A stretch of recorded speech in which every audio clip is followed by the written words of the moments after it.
장 18절입니다. 신약 성경 27쪽에 있습니다. 마태복음 16장 18절. 자, 같이 한번 읽어 보시겠습니다. 마태 16장 18절 시작. 또 내가 내게 이르노니 너는 베드로라. 내가 이 반석 위에 내 교회를 세우리니 음부의 권세가 이기지 못하리라. 아멘. 자, 오늘은 이제 교회 사랑, 주님 사랑이라는 제목으로 하나님 말씀을 나누겠습니다. 한번 따라해 보실까요?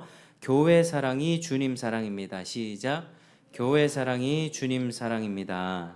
자, 오늘날 이제 코로나 이전에도 그랬지만 코로나를 겪어오면서 가나안 신자들이 참 많아졌습니다. 한 200~300만 명 정도 된다고 이렇게 추정이 됩니다. 가나안을 반대로 읽으면 안 나가죠, 안 나가. 그러니까 어딜 안 나간다는 말입니까? 교회를 안 나간다고 하는 것입니다. 저 예수님을 믿는데요, 교회는 정말 가기 싫어요. 왜냐하면 교회는 다 썩었고 부패했고 교회 가도 크게 은혜가 되지 않는 것 같아요. 그래서 혼자서 집에서 예배 드리고 내 마음이 가는 교회에 헌금 내고 그렇게 살아도 문제 없어요 라고 얘기하는 가나안 신자가 그만큼 많다라고 하는 것입니다. 이런 사람들의 이야기를 들으면 그렇게 나쁘지 않게 여겨집니다. 그리고 교회가 세상보다 더하게 타락했으니까 교회는 더 이상 정화가 불가능하게 느껴지는 이 시대에 그렇게 하는 것도 타당할 수 있겠구나라는 그런 생각이 들기도 합니다. 그런데 만약에 그런 생각을 가진 자들에게 그렇게 해도 괜찮습니다라고 우리가 말할 수 있을까요? 결론적으로 말하자면 그렇지 않습니다. 하나님의 부르심을 받아 하나님의 백성은 반드시 이 교회에 속해서 교회의 한 지체로 신앙생활을 해나가야만 합니다. 집에서 가나안 신자로 홀로 자기 나름대로 신앙생활을 하는 것은 하나님이 기뻐하지 않으시죠. 교회가 다 썩었어, 교회가 세속화되었어, 이런 것도 이유가 될 수 없습니다. 어느 시대나 완전한 교회는 없었기 때문입니다. 세상보다 더 타락한 문제가 있었던 고린도 교회는 심지어 세상 사람들이 하지 않던 그런 악행들을 저질렀던 그런 교회였습니다. 근데 바울은 고린도 교회를 향해서 하나님의 교회라 부르기를 주저하지 않았다라고 하는 사실이죠. 그래서 문제는 죄 있는 교회가 그리스도의 십자가 복음과 성령의 충만한 역사로 성화되지 못하고 있는 이 정체 상태가 문제인 것이지 이 죄인들이 모인 교회 자체가 문제인 것은 아닙니다. 그래서 앞으로 이제 오늘부터 참된 교회로 돌아오라는 이 책이 있는데요. 제가 이제 지도를 받고 있는 박순영 목사님이 이제 쓰신 교회론에 관련된 책입니다. 그래서 참된 교회로 돌아오라는 책을 통해서 우리가 수요일마다 함께 이 교회가 어떤 곳이며 성도는 교회 생활을 어떻게 해 나가야 되는지, 어떤 책임과 의무가 있는지 이제 함께 정리를 해 나가고자 합니다. 그래서 교회론에 대한 전반적인 내용들을 우리가 한번 좀 살펴보겠습니다. 자, 오늘 말씀에 보니 어느 날 예수님이 제자들에게 묻습니다. 너희들은 나를 누구라고 생각하느냐? 너희들은 나를 누구라고 생각하느냐? 이제 13절에 물으시죠. 사람들이 인자를 누구라고 하느냐? 이때 베드로가 대답하기를 16절에 같이 한번 읽겠습니다. 시작. 시몬 베드로가 대답하여 이르되 주는 그리스도시요 살아계신 하나님의 아들이시니이다. 아멘. 이렇게 신앙 고백을 합니다. 예수님의 이 고백을 기뻐 받으시면서 이 말씀을 하시죠. 이어서 자 18절 같이 읽겠습니다. 시작. 또 내가 내게 이르노니 너는 베드로라. 내가 이 반석 위에 내 교회를 세우리니 음부의 권세가 이기지 못하리라. 아멘. 이게 이 반석 위에 교회를 세웠다. 그래서 이 교회는 바로 교회의 기초는 이 베드로의 신앙 고백, 주는 그리스도시요 살아계신 하나님의 아들이십니다라고 하는 하나님이 어떤 분인가 하는 신앙 고백에 있습니다. 그래서 이 교회에 모인 사람들의 공통점이 있습니다. 그것이 바로 신앙 고백입니다. 예수님은 그리스도 구원자이십니다. 살아계신 하나님의 아들입니다라고 하는 이 공통적인 고백이 우리 안에 함께 있다라고 하는 것입니다. 그래서 매주일 우리가 사도신경을 함께 암송하면서 예배를 시작하는 것이죠. 그래서 우리는 얼굴이 다르고 또 말투도 다르고 성격도 취향도 다 다르지만 우리가 딱 한 가지 공통적으로 가지는 게 바로 예수님에 대한 신앙 고백입니다. 이를 통해서 예수님이 교회를 세우신 것입니다. 예수님이 내가 이 반석 위에 내 교회를 세웠다. 내 교회. 그렇게 예수님께서 자신의 교회라고 말씀하셨습니다. 이 교회라고 하는 단어는 에클레시아라고 합니다. 한번 따라 하시겠습니다. 에클레시아. 이 문자적인 뜻은 이 선택받은 하나님의 백성 혹은 예수 그리스도를 믿는 자들로 구성된 모임이란 뜻입니다. 따라서 내가 예수님을 믿는다는 것은 곧 교회에 속한다는 뜻입니다. 신자가 교회를 떠나서 신앙생활을 한다. 이것은 있을 수 없는 일입니다. 아이가 엄마를 떠나서 홀로 살아갈 수 있습니까? 없죠. 엄마가 없으면 분명히 이 아이는 쟤는 엄마도 없는 애냐 꾀죄죄하게 그렇게 변해갈 것입니다. 이처럼 신자도 교회를 떠나서 생활할 수가 없습니다. 그래서 우리의 신앙의 선조였던 이 종교개혁자 칼빈은 교회를 신자의 어머니다. 성부 하나님이 우리 아버지가 되시죠. 그리고 우리가 성부께 택함 받고 하나님 나라에 가는 그 여정 가운데 이 지상의 교회를 세워주셔서 또 목사 또 집사라고 하는 이런 어떤 조직적인 이 교회를 세워주셔서 교회에서 선포되는 말씀과 가르침을 통해서 신자들을 양육하고 돌보게 하셨다.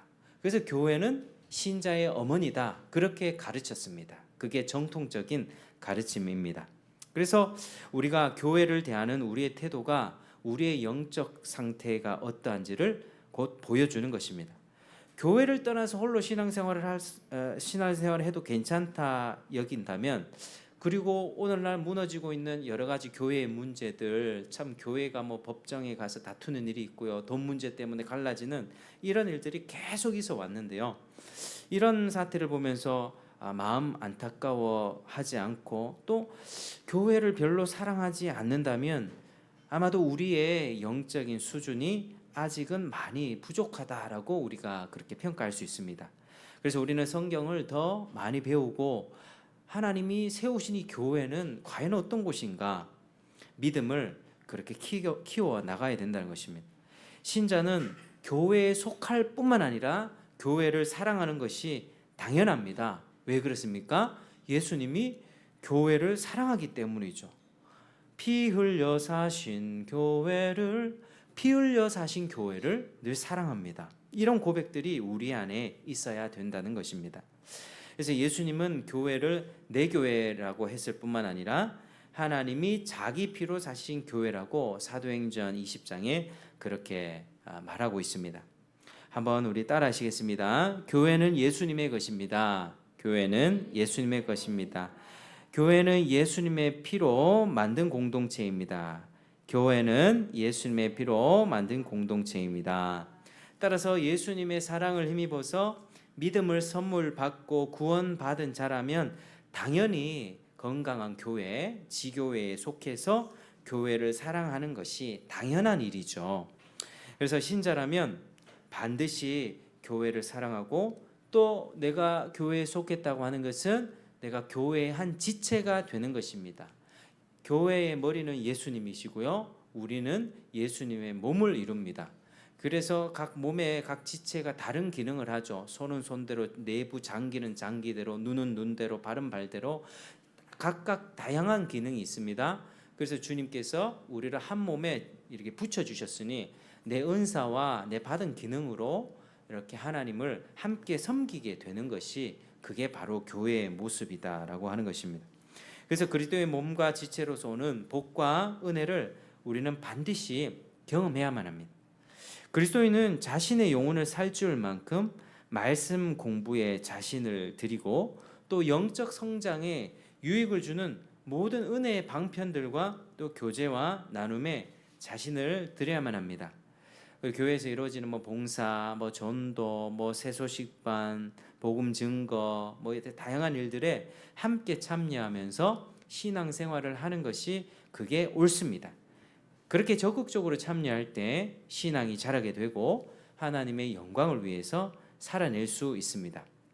자, 그런데 많은 사람들은 오늘날 교회에 속하지도 않고 교회를 사랑하지도 않고 교회를 많이 무시하면서 그렇게 살아갑니다.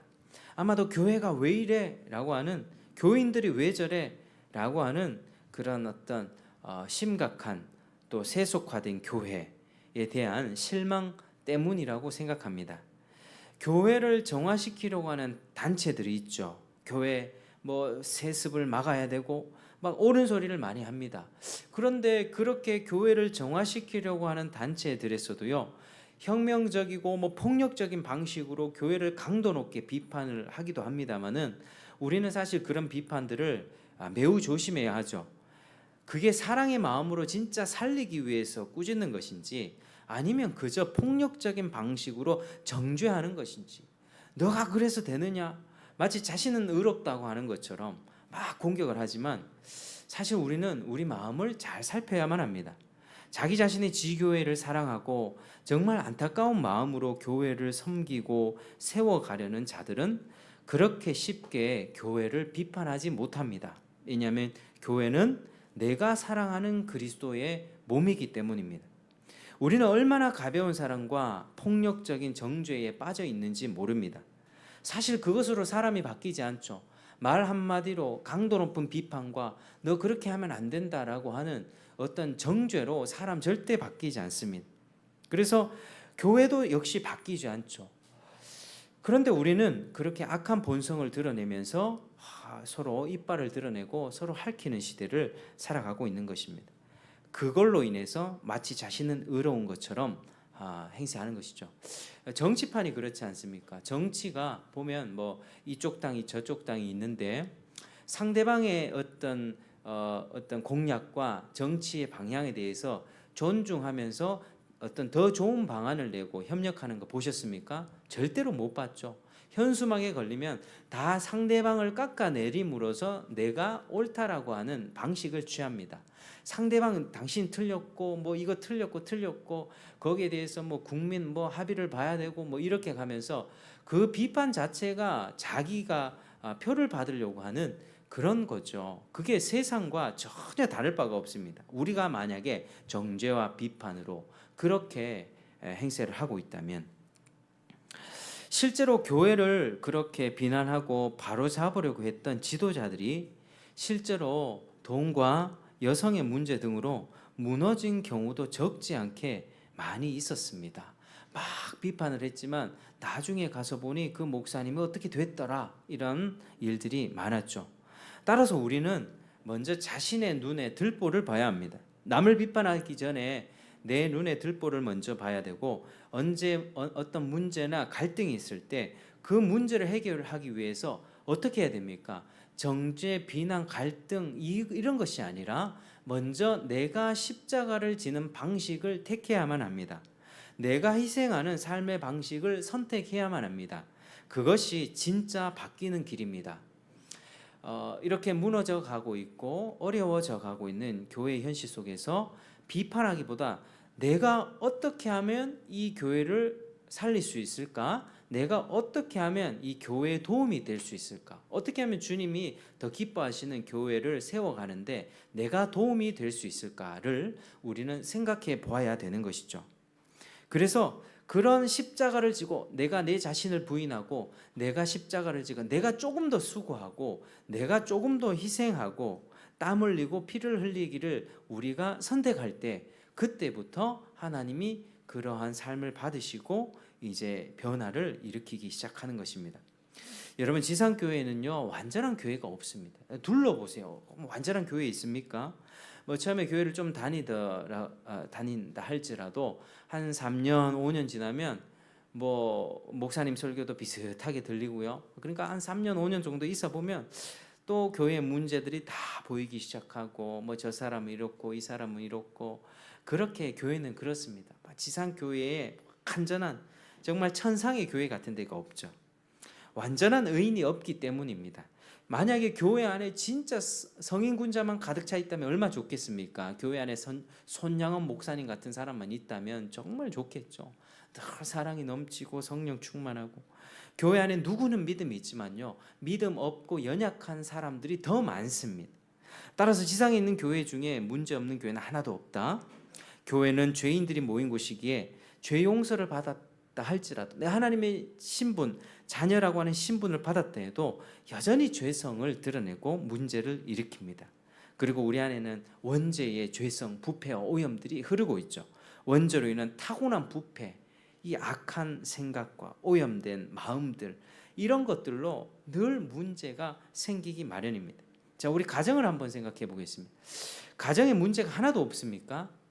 아무도 없죠. 이렇게 우리가 겉으로 보면 저 집안은 정말 평화로운 것 같아 라고 해도요, 양파 껍질 까듯이 한 단계 한 단계 들어가 보면 다 문제 있습니다. 끊임없이 갈등과 다툼이 생깁니다. 그렇지 않습니까?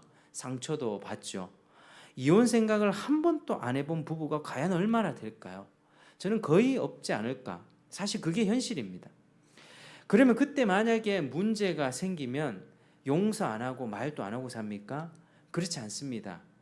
문제가 생길 때 그때마다 갈등하고 갈라선다면 세상 사람들과 다를 게 하나도 없습니다. 하나님은 우리에게 그걸 원하십니다. 우리는 세상 사람들과 다를 바 하나도 없는 그런 죄인들로 하나님이 우리를 불러주셨습니다. 다를 바가 하나도 없습니다. 우리에게 은혜를 베풀어 주셨습니다. 그리고 우리에게 그 은혜를 받은 자로서, 용납을 받은 자로서 용납을 실천하며 용서하며 살라고 그렇게 명하고 있습니다. 그럴 때 우리는 참고 용서하면서 인내하고 가정 지키고 사랑을 키워가려고 먼저 기도합니다. 신앙이 있는 사람은 무릎 꿇고 기도하게 되죠. 주님께 도움을 구합니다. 주님 도와주십시오. 지혜를 주십시오. 주님은 사람으로 사셨기 때문에 하나님의 아들이시지만 이 육신으로 살아가는 이 인생들의 고통과 아픔을 너무나도 잘 아십니다. 우리의 연약함을 체휼하시는 분이십니다. 그래서 이 어둠침침한 골짜기에서 구원해 달라고 우리는 하나님 앞에 이렇게 기도합니다. 하나님 도와주십시오. 하나님 은혜를 베풀어 주십시오. 정말 힘들면 어떻게 합니까? 하나님 내일 아침에 눈 뜨면 나를 데려가 주십시오. 이렇게까지 우리가 투정을 부릴 때도 있는 것입니다. 그리고 우리는 하나님 앞에서 다시 복음을 붙들고 성령의 능력으로 용서하고 화해하며 살아가는 것이죠. 그게 결혼의 언약 관계의 절정입니다. 그게 사람들 앞에서 대중 가운데 서약하고 결혼 반지 끼고 결혼한 신자들의 모습이다라고 하는 거죠. 가정은요, 용서와 복음의 핵심인 이 용서를 실천하는 장이 되어야만 합니다. 여러분, 교회도 마찬가지입니다. 교회도 그리스도와 언약 관계에 들어왔습니다. 우리가 이 땅에 살아가면서 하나님이 우리에게 허락하신 이 부부 관계는요, 그리스도와 하나님의 교회 간의 언약 관계를 보여주는 그런 관계이거든요. 그리스도와 우리가 예수님을 믿게 되면 언약 관계를 맺게 됩니다. 신자들이. 그래서 신자들 하나님의 용납하심을 경험하고 하나님의 용납을 실천하면서 그렇게 살아가야만 합니다. 서로 참고 용서하고 인내하고 부족함과 허물은 덮어주고 약점은 어떻게 합니까? 서로 담당해주고 무거운 짐이 있으면 어떻게 해요? 짐은 서로 갈라지고 그렇게 그리스도로부터 받은 사랑을 실천해 나가고 교회의 몸을 세워가야만 합니다. 우리는 교회에서 상처를 받으면 참 그런 마음이 들죠. 교인들이 왜 저래? 뭐 이렇게 직분자들이 왜 저래? 라고 마음의 상처를 많이 받습니다. 그러나 우리는 그때마다 우리를 위해서 피 흘리고 찢기신 주님을 생각하면서 서로 용서하고 사랑해야만 합니다. 그게 우리가 갈 길입니다. 우리가 그렇게 살아가는 이유, 그렇게 살아가야만 하는 이유, 바로 주님의 한없는 사랑을 입었기 때문이죠. 주님의 사랑을 알기 때문입니다. 우리의 삶의 동기와 목적은 그분을 향한 사랑이어야만 합니다. 우리는 그 사랑 때문에 수고하고 헌신하고 또 순종하고 내 마음에 안 들어도 애쓰고 사는 것입니다. 우리 지상의 완전한 교회, 순전한 교회는 정말 하나도 없습니다. 그렇게 문제 많던 고린도 교회도 하나님의 교회다라고 우리 바울이 인정했던 것처럼 우리는 이 교회 생활을 해 나갈 때 목회자로부터 성도들까지 또 유아 세례를 받은 그 아이들까지 끊임없이 개혁되고 성장해 나가며 서로 사랑과 봉사의 섬김을 실천하고 복음을 나누는 그런 곳이 바로 교회가 되어야만 합니다. 우리가 각자의 교회에서 신앙생활 할 때에 정말 그렇게 되기를 축복합니다. 오늘 같이 이제 개인주의적인 성향들이 너무 많이 들어와 있기 때문에 뭐 기분 나쁘면 이제 갚버리고 저 사람 안 보면 되고 우리가 그렇게 생각하는 그런 경향들이 참 많이 있는데 우리 안에 그런 마음들 하나님이 기뻐하시지 않는 마음들은 우리가 사실은 버리고 용서하기를 힘써야 되는 것이죠. 그걸 위해 우리가 함께 기도하길 원합니다. 정말 기도하는 교회 되길 바랍니다. 기도 없는 신자가 메말라 가듯이 기도가 없으면 교회는 죽습니다. 실망하면 용서하고 기도하고 악을 선으로 갚고 항상 내 자신을 그 들보를 먼저 보면서 주님께 우리의 삶을 의탁드리고 주님이 세워주신 이 교회를 통해서 은혜를 받고 내 삶이 변화되어지고 이 교회 생활 가운데 내 신앙도 성장하고 내가 또 연약한 자들을 붙들어주며 우리 주님 오실 때까지 이 교회를 끝까지 함께 지켜나가는 우리 모두가 되기를 주의 이름으로 축복합니다. 우리 같이 찬송하고